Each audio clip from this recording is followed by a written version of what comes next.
Para mim é uma honra começar nessa sessão ao seu lado, Vossa Excelência presidindo o Senado Federal. E eu queria começar falando aos brasileiros da importância de fazermos uma grande greve geral no dia de amanhã. Eu estou convencido que vai ser um movimento muito forte, porque a sociedade brasileira tem se levantado contra o que está acontecendo no país, em especial contra as reformas, a reforma da Previdência e a reforma trabalhista. Ontem, nós perdemos numa votação na CCJ. Tínhamos ganho na CAS, tínhamos perdido na CAI. Eu tenho repetido sempre, senador Paulo Paim, eu fui deputado 2 vezes, sou senador no meu 7º mandato. Eu nunca participei de uma votação de um projeto tão terrível para os trabalhadores como essa reforma trabalhista. Eu ontem, sinceramente, teve determinado momento em que estava lá na discussão desde manhã cedo, em que Vossa Excelência, a senadora Gleisi, e eu também fui no mesmo caminho, num gesto simbólico, desisti de falar para os senadores e me dirigi diretamente à Câmara, para falar para o povo brasileiro, para falar para os garçons, para os porteiros, para os trabalhadores rurais, para todos os trabalhadores e trabalhadoras brasileiras. Dizer que não se enganassem. Aquela vitória que eles estavam querendo e estavam comemorando ali, era o último suspiro. O tempo desse pessoal está acabando. Esse governo Temer não se sustenta. É um governo completamente desmoralizado, que vai ter que enfrentar agora uma votação na Câmara dos Deputados, que vai ter que autorizar ou não ele ser processado pelo Supremo Tribunal Federal. Na minha avaliação, ele não sustenta. Na hora que for votar, quando tiver a pressão em cima do deputado, vai ser uma sessão televisionada, os brasileiros vão acompanhar, e na hora H, o deputado vai pensar primeiro no seu mandato, vai pensar primeiro na reeleição que tem no próximo ano, e o fato concreto é que quem votar com Temer vai ter muita dificuldade de se reeleger. Vai ter uma dificuldade muito grande. Então, eu acho que esse governo está acabando.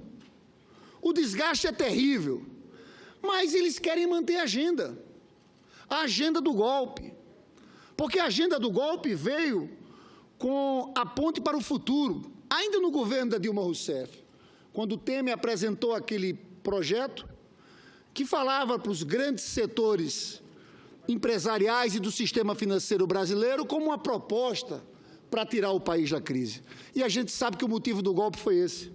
Eles deram esse golpe porque, em momentos de crise econômica que nós estamos vivendo, esses setores decidiram que, nesse momento, eles vão sair da crise econômica que atinge grandes empresas, o sistema financeiro, apertando os trabalhadores, retirando direitos, reduzindo o salário, reduzindo o custo do trabalho. Chegou aqui o nosso presidente, senador Eunício Oliveira.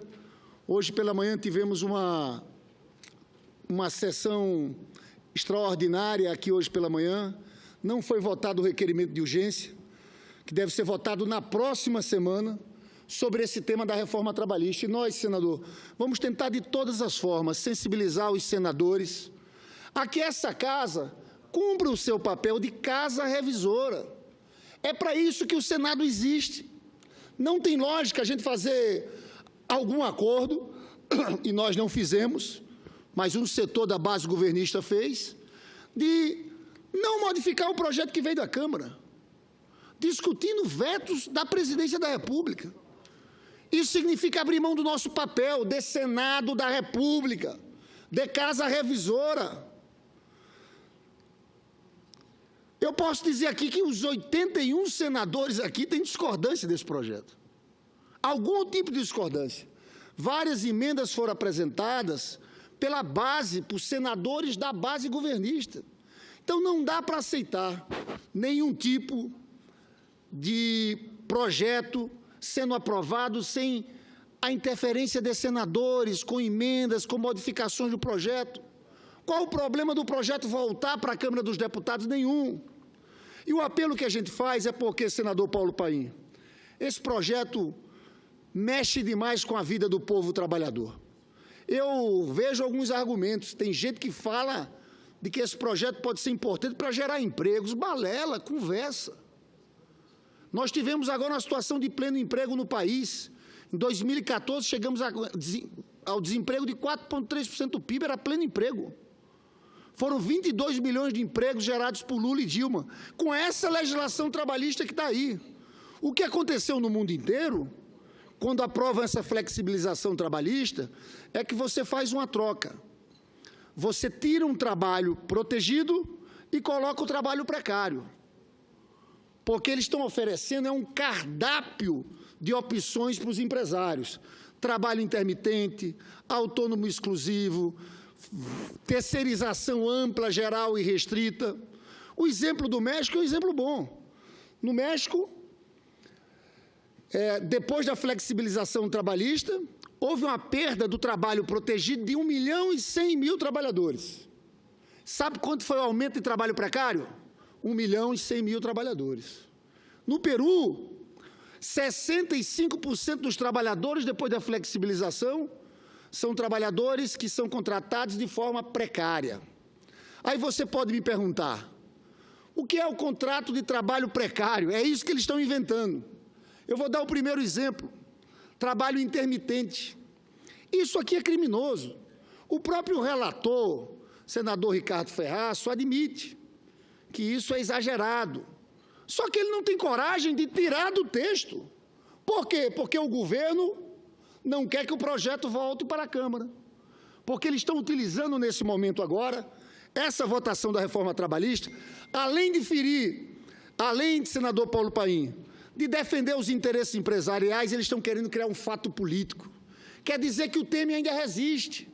Apesar da desmoralização, o Temer quer passar uma imagem de que as coisas continuam com normalidade aqui, votando.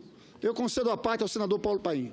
Senador Lindbergh, faço uma parte a Vossa Excelência, primeiro cumprimentando Vossa Excelência, desde o debate que fizemos ontem, como também durante esses 2 meses. Mas o que me chamou a atenção na sua fala, eu gostaria de reforçar, o Senado não pode abrir mão do que é seu direito constitucional. O Congresso é bicameral, não é unicameral.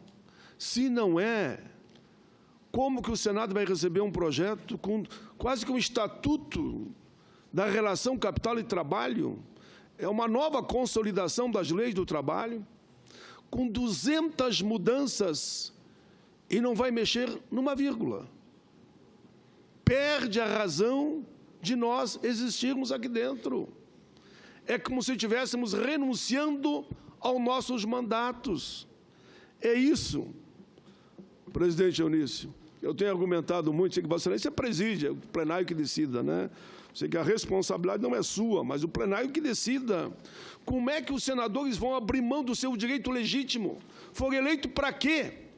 Para carimbar o que a Câmara manda para cá? Eu vi o próprio relator, não lembro bem o nome dele, parece que é Rogério Marinho, né? Eu conheci ele agora, nunca vi ele. Que deu, inclusive, uma declaração lá num debate que fizemos, ele deu uma declaração que me espantou, senador.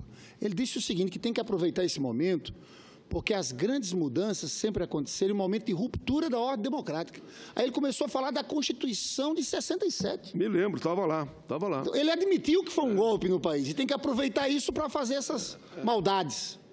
E agora, na última sessão, que foi acho que essa semana ainda, sabe o que ele disse? Quando eu contestava uma série de artigos, como Vossa Excelência está fazendo agora, inconstitucional, ilegal, irresponsável, para mim imoral, sabe o que ele respondeu? Paim, tu não és senador? Sou. Aí ele dizia, o Senado que ajuste, então, se assim entende, o Senado que cumpre o seu papel. Se acha que está errado, arrumem, resolvam. Eu acho que está certo, ele dizia. Mas o Senado, ele mesmo disse, eu pedi, repita, por favor. Ele repetiu, diz, olha, está na lei, estou dizendo que está na lei, ele dizia. Mas para mim é interessante, porque me parece que alguns aqui não sabem qual é o papel do Senado. Exatamente. Ele já acha que o Senado é o seguinte, se abraça no que vem da Câmara, eu tenho usado muito essa expressão, dá uma de Pôncio Pilatos, lava as mãos, como Pôncio Pilatos fez, lava as mãos, e joga Cristo para ser crucificado. Aqui é jogar o povo a ser crucificado. E o Senado não pode fazer isso. Se é unanimidade, se os 81 senadores dizem que o projeto é muito ruim. Às vezes eu participo de alguns debates em emissoras que têm uma visão, alguns, né, definidas em relação a isso. E quando eles começam a defender o projeto, e eu digo isso, que não tem um senador que defenda, me diga um que defenda na íntegra. Eles recuam. Mas é para complementar, Vossa Excelência. Senador Paulo Paim, eu sempre digo, Vossa Excelência é o nosso líder nessa matéria. Vossa Excelência está tendo um desempenho fantástico. Vossa Excelência foi responsável pelaquela vitória nossa na CAS. E quando eu digo que esse projeto vai modificar profundamente o mercado de trabalho brasileiro. Tem um estudo da USP que fala que os trabalhadores terceirizados, que hoje representam 26%, vão saltar para 75%, senador Paulo Paim. E os terceirizados daqui do Senado sabem do que eu estou falando. Aqui tem 8 empresas terceirizadas. Não foi nenhuma nem duas vezes que escutei reclamação dos trabalhadores quando a empresa terceirizada quebra. E a gente ia correndo para o Senado cobrir. Do jeito que está, nem pode cobrir mais. Tem que resolver com a terceirizada. E trabalho terceirizado, o trabalhador sabe, recebe menos. O estudo de ESE diz que ele recebe 24% a menos do que um trabalhador que faz a mesma função. Trabalha 3 horas a mais. Tem mais acidente de trabalho. De 10 casos de descoberta de trabalho análogo ao trabalho escravo, 9 são de empresas terceirizadas. Eles querem se desresponsabilizar com o trabalhador na ponta. Mais do que isso, senador Paulo Paim, eu sempre repito, tem uma figura que para mim é cruel, porque é legalizar a fraude, é o autônomo exclusivo, porque o trabalhador autônomo, todo mundo sabe o que é. Você trabalha para qualquer um. O autônomo exclusivo, ele é vinculado à empresa. É uma forma de fraudar. Aí, o que eu falo da empregada doméstica, estou falando sempre, porque foi uma conquista, e o senhor teve um papel nessa conquista aqui no governo Lula e da presidenta Dilma. A empregada doméstica vai poder ser contratada de diversas formas. Ela vai poder ser intermitente, porque o patrão pode ligar e dizer, eu quero você aqui em casa, daqui a 3 dias, de 2 da tarde às 6 da tarde. Depois da manhã, eu quero você pela manhã. E ela pode não ganhar um salário mínimo.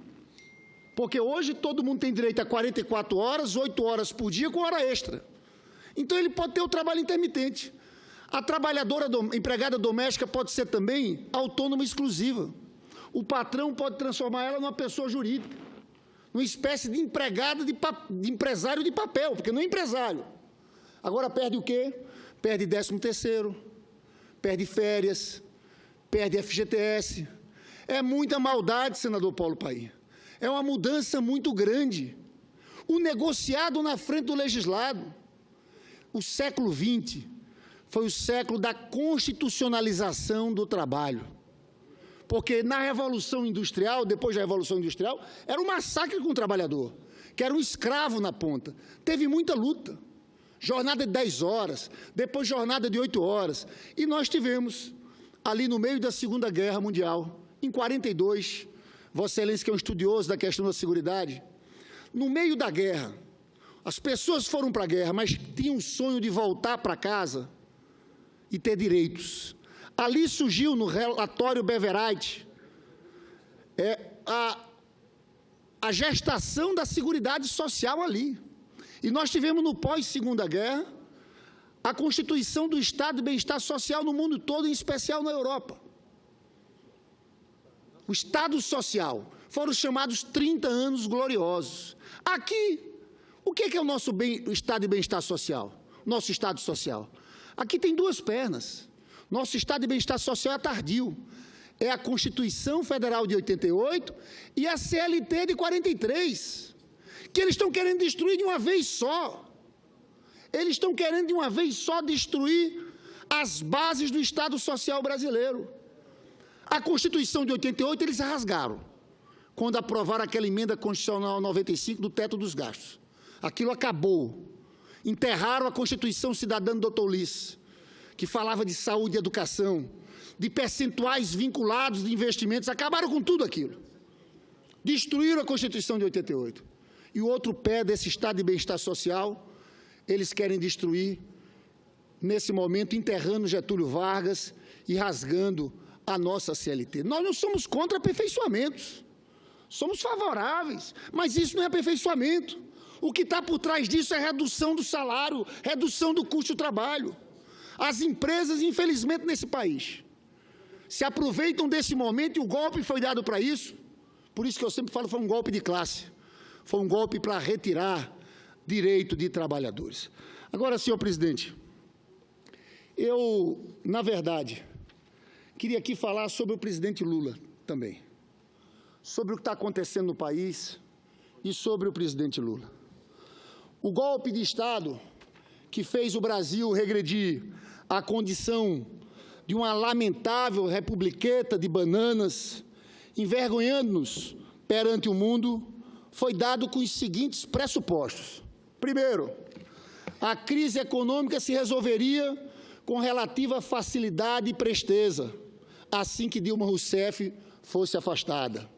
2, a sangria seria estancada e os efeitos da Lava Jato ficariam circunscritos seletivamente ao PT, como era o desejo dos seus apoiadores desde o início. 3, o governo Temer manteria uma monolítica e ampla base parlamentar e os manifestantes neodenistas de classe média se encarregariam de dar sustentação social ao governo sem votos. 4, quarto pressuposto, e o quinto eu passo para o senador Jorge Viana. 4, as reformas draconianas contra direitos previdenciários e trabalhistas e a desconstrução do estado de bem-estar social seriam realizadas sem maior resistência popular, dado o refluxo da esquerda e dos movimentos sociais. E o quinto pressuposto do golpe, que também ruiu. A liderança popular do Lula seria neutralizada com relativa facilidade pela Lava Jato, o que asseguraria a transição política conservadora em 2018. Eu concedo a parte ao senador Jorge Viana. Queria cumprimentá-lo, senador e líder da nossa bancada, Lindbergh, e acho que é importante fazer um registro. Quando nós estamos vendo, há poucos dias, ou sabe lá se quando, uma decisão de primeira instância em relação ao presidente Lula. Eu fico, às vezes, me perguntando, o presidente Lula ficou 8 anos presidente da República, governou esse país, tirou esse país do caos que vivia, fez o Brasil ter respeito e prestígio no mundo inteiro, fez o Brasil sair do mapa da fome, fez o nosso país dar oportunidade para quem nunca tinha tido, para aqueles que já tinham tido. Quer dizer, todos ganharam durante seu governo. Os erros e as falhas também se fizeram presentes, especialmente no campo da política. Tivemos uma multiplicação partidária, de certa forma, aceitamos conviver com um modelo e sistema político eleitoral que já graçava nesse país, que já acontecia nesse país. Mas ninguém, em sã consciência, se tiver um mínimo de respeito com a verdade, vai deixar de reconhecer que como é que pode? O presidente Lula não teve uma denúncia contra ele durante 8 anos. Trabalhou, mudou o Brasil para melhor, fez a economia do Brasil ficar uma das maiores do mundo, gerou 20 milhões de empregos e não tem paz de ser um ex-presidente. É muito perigoso o que está ocorrendo no Brasil, porque está se querendo condenar e execrar da vida pública uma figura, o maior líder que esse país tem, o presidente Lula, e, por outro lado, estão fortalecendo o surgimento de um Bolsonaro, da direita atrasada, a direita perversa. Então, isso acho que é um contrassenso. E o que é que a gente tem ontem aqui? Hoje de manhã está chegando a denúncia do Supremo, um pacote feito pela Procuradoria da República, denunciando o atual presidente. Nunca tivemos isso na história do Brasil. Nunca tivemos um presidente tão mal avaliado, um governo tão desacreditado, uma situação de conflito institucional tão grave como essa, com a economia piorando. Eu vi na Comissão Mista de Orçamento o ministro do Planejamento dizendo: a situação fiscal do Brasil está piorando, o desemprego vai piorar, os investimentos também. Então, é uma situação como essa, eu acho muito injusto, e faço aqui essa ressalva, cumprimentando Vossa Excelência pelo pronunciamento, que eu acho que o presidente Lula merece e deve ter o respeito desse país. Não é possível, é uma injustiça muito grande o que fazem com ele, e eu me associo ao discurso de Vossa Excelência, senador Lindbergh. Eu agradeço, senador Jorge Viana. Na verdade, eu falei dos pressupostos do golpe. A crise econômica, eles achavam que ia melhorar a situação. Nós estamos com a crise se agravando, são mais de 14 milhões de desempregos, 2,5 milhões criados agora no governo do Temer. Essa base que eles diziam, parlamentar, que era mais do que sólida, não é assim. Eu quero ver essa votação na Câmara dos Deputados. Tem reação das ruas, mas o outro ponto era esse Lula. Eles achavam que iam desmoralizar o Lula. O que a gente tem visto nas pesquisas está acontecendo justamente o contrário. Faz pesquisa, Lula sobe. No último Datafolha, ele liderava com 30%. Bolsonaro com 16%, Marina com 15%, Geraldo Alckmin com 8%. Na Vox Populi chegou a 40% de votos espontâneos, porque as pessoas lembram do período de inclusão social, de distribuição de renda. Os trabalhadores brasileiros sabem que naquele período com Lula, sua vida melhorou. E estão percebendo que o que tem agora é para tirar direitos. Está aumentando o desemprego, está diminuindo o salário, e o Lula não para de subir. Senador Eunício, eu não sei, porque, na verdade, eu tinha um pronunciamento longo, eu estava na expectativa, como Vossa Excelência está aqui, eu quero até consultá-lo, que eu não quero constrangê-lo, eu sei que, porque, como estávamos, às vezes, nesses debates de quinta-feira, à tarde, é um período que a gente tem mais tempo para falar. Então, eu não sei aqui se eu encerro o meu discurso, eu não sei se Vossa Excelência está querendo...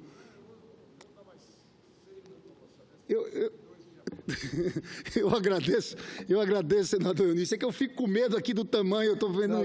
Vou dar mais 6 minutos a Vossa Excelência. Muito 22 com 6, 28 minutos. Muito obrigado, senador. Então, Vossa Excelência vai ficar rouco. Não, muito obrigado.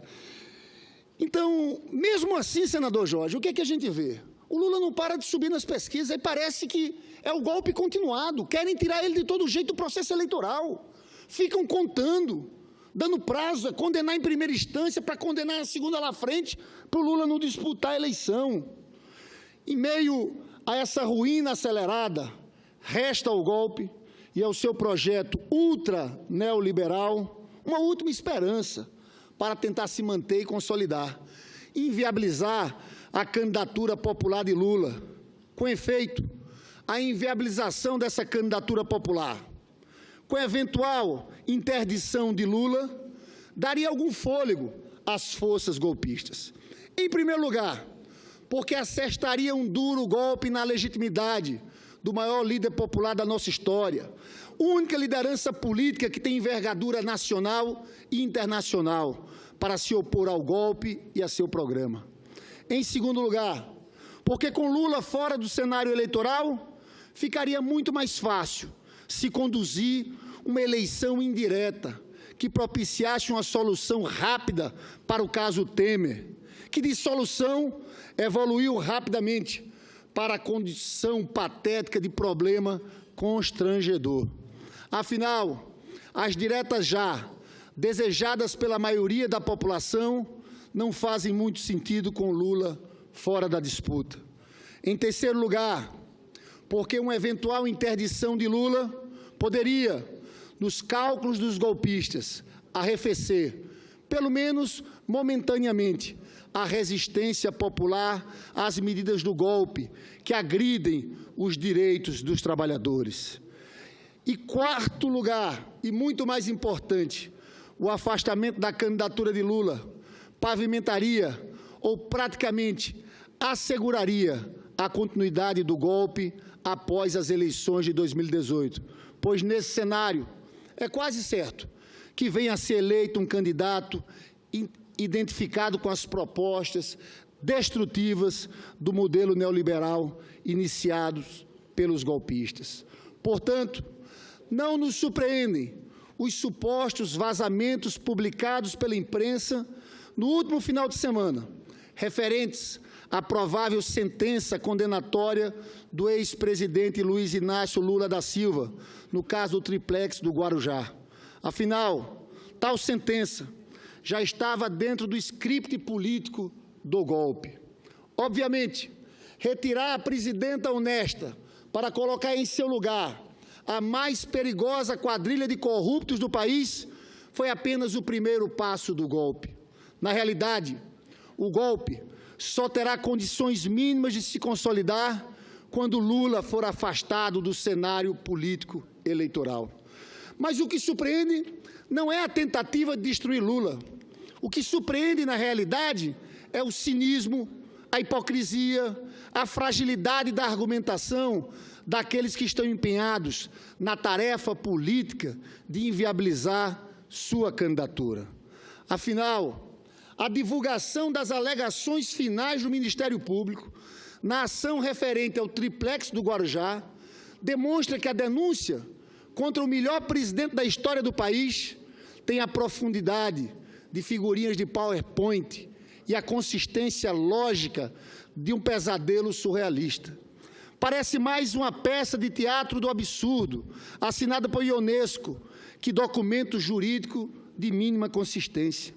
Objetivamente, a peça dos procuradores contra o presidente Lula comprova a inocência do Lula, pois os próprios acusadores reconhecem de modo explícito que não há provas contra o ex-presidente.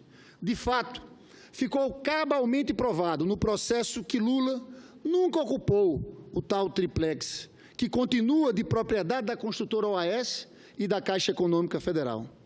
Contudo, com o uso de uma lógica paradoxal, uma interpretação equivocada da teoria do domínio do fato e de muita imaginação política, na peça criativa dos procuradores, a total ausência de provas se converte na prova suprema. Conforme a lógica paradoxal desses procuradores, quanto maior o poder ostentado pelo criminoso, maior a facilidade de esconder o ilícito. Assim, a ausência de provas é, nesse caso, a grande prova.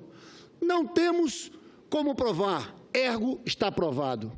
É assim que funciona a metodologia da prova, na obscura República de Curitiba, que se rege, aparentemente, por regras jurídicas e lógicas próprias. Recentemente, o grande jurista Lênio Streck publicou um artigo que devasta a ausência de lógica dos procuradores partidarizados que estão envolvidos na perseguição a Lula. Segundo ele, fala Lênio Streck, que o procurador signatário da peça cita em seu livro teorias exóticas e incompatíveis com qualquer perspectiva contemporânea acerca da prova, ok, mas que queira fazer uso de teorias, teses ou posturas acopladas a fórceps no direito é outra coisa. Qual é o limite ético do uso de determinadas teses, tratando-se de uma instituição que deve ser imparcial e zelar pelos direitos e garantias dos cidadãos e da sociedade? Pergunta Lênio Streck. É possível, na ânsia de condenar, jogar para o alto tudo que já se ensinou e escreveu nas mais importantes universidades do mundo sob prova e a verdade do processo penal? Sem querer entrar nos meandros técnicos da argumentação de Lênio Streck, o que ele diz no artigo mencionado é, em síntese, o seguinte: os procuradores envolvidos no caso introduziram teorias exóticas sobre a prova, baseada, presidente Cidadão Castro, baseada, sob prova, em probabilidades de evidência a ser explicada por uma determinada hipótese argumentativa. Os senhores vão, eu só queria 3 minutos de atenção, para vocês verem, desse modo, a ausência de prova cabal e concreta tenta se adaptar às evidências colhidas nos figurinos pré-concebidos das hipóteses formuladas. Aí vai. Com o simples pagamento de um pedágio, são teses de probabilidade. Cita aqui, nas alegações finais apresentadas pelo Delton Dallagnol, ele cita 2 teses. Uma tese que é chamada tese explacionista. E outra tese é a tese do Bayes. Bayes é um estatístico. É um estatístico. E ele começa a trabalhar com hipóteses, e a partir de hipóteses, você pode chegar a uma determinada conclusão estatística. É em cima disso. É uma coisa, senador Eunício, é uma coisa tão bizarra que eu creio que todos nós, senadores, temos que nos aprofundar sobre isso. Isso é uma aberração jurídica. Não há prova. E desenvolve, então, essas teses. Eu queria muito, eu vou tentar fazer um material aqui para distribuir para os senhores senadores, para perceberem a loucura em que nós estamos caminhando, nesse tal de estado de exceção que querem condenar as pessoas sem provas. Eu não vou cansar, até porque o senador Eunício Oliveira, eu agradeço muito, senador Eunício, mas eu queria citar aqui uma parte que para mim é importante sobre tudo isso aqui. Vamos lá. Pois bem, sabemos pelo próprio texto dos procuradores que Lula e seus familiares jamais ocuparam o triplex. 2. Lula nunca adquiriu imóvel, como está provado pela documentação da Caixa Econômica Federal. 3. O imóvel não foi doado ou presenteado a Lula, conforme demonstra a mesma documentação. As únicas evidências de culpabilidade conseguidas foram, basicamente, a declaração de um réu em desespero, apresentada fora do instrumento da delação premiada, portanto, sem nenhum compromisso de dizer a verdade, e um bilhete de um pedágio. Ante isso, seguindo os preceitos da inferência lógica de Peirce e o princípio heurístico de Ockham, perguntamos: qual a melhor hipótese que explica esses fatos, essas evidências? Talvez porque não sejamos tão criativos ou convictos como os procuradores. Escolheríamos a hipótese de que Lula é inocente da acusação imputada. Temos razoável certeza de que tal hipótese seria também escolhida por Peirce e Ockham, no reino da ficção. William Becquerel, Sherlock Holmes e Auguste Dupin, que tanto parece encantar a imaginação juvenil dos procuradores, também a escolheriam, até mesmo para evitar a construção de tramas estrambólicas e ridículas que irritariam os leitores por absoluta falta de verossimilhança. Baez diria, assumindo que a probabilidade inicial da culpa ou inocência de Lula fosse igualmente de 50%, porque são teorias das probabilidades, do Baez, que a probabilidade a posteriori da inocência seria claramente a mais alta. Dessa maneira, assumindo os pressupostos teóricos e epistemológicos esgrimidos pelos próprios procuradores, sua hipótese de culpa do Lula estaria refutada ou seria descartada como a de menor poder explicativo. Contudo, nossos bravos e criativos procuradores, em seu cego solipsismo filosófico e judicial, argumentam que, como provado, pergunto eu, provado como? No presente caso, sendo o triplex no Guarujá destinado ao réu Lula pela OAS, a partir dos crimes de corrupção contra a administração pública federal, sobretudo contra a Petrobras, esconder que o réu Lula é o proprietário do imóvel configura o crime. Dizer que não há escritura assinada pelo réu Lula é confirmar para eles que praticou o crime de lavagem de dinheiro. Ou seja, a prova do crime é a ausência de provas. Sejamos francos, em qualquer país civilizado do mundo, essa denúncia vazia e inepta contra o ex-presidente Lula já teria sido arquivada há muito tempo. Entretanto, aqui no Brasil, alguns procuradores que agem com um veso partidarizado continuam dela se utilizar para cumprir o mal disfarçado objetivo político de inviabilizar a candidatura do maior líder popular da nossa história, franco favorito para vencer as próximas eleições. Eu encerro, senhor presidente, dizendo que eu vou fazer aqui um memorial que quero distribuir a todos os senadores, porque essas teses são teses absurdas. Não há prova, não tem como se condenar sem prova. E aqui foram atrás, eu estou levantando isso porque são vários os juristas que estão se posicionando contra esses abusos. Teses estatísticas de probabilidades para se discutir se foi cometido um crime ou não. É uma loucura completa. Eu só quero dizer uma coisa aqui, eu acho que nós já fraturamos demais a nossa democracia. Tem uma crise que envolve todo o sistema político partidário desse país.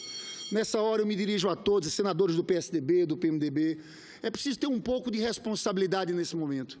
Eu acho que essa perseguição ao Lula traria uma ferida maior ainda na democracia brasileira, porque para nós, eleição de 2018 sem o Lula, sem um candidato que lidera esse processo, uma pessoa que pode ajudar a reunir os cacos desse país com outras lideranças políticas, continuarem essa perseguição do Lula, é apostar mais ainda na fragilização institucional do país, porque para nós, eu encerro dizendo isso, eleição sem Lula, para nós, dessa forma tirar o Lula, eleição de 2018 não vai ser democrática, é uma farsa, é uma fraude, não sei o que faremos, como participar de uma fraude numa eleição presidencial? Então, nessa hora, eu penso que é necessário ter maturidade, as principais lideranças do país.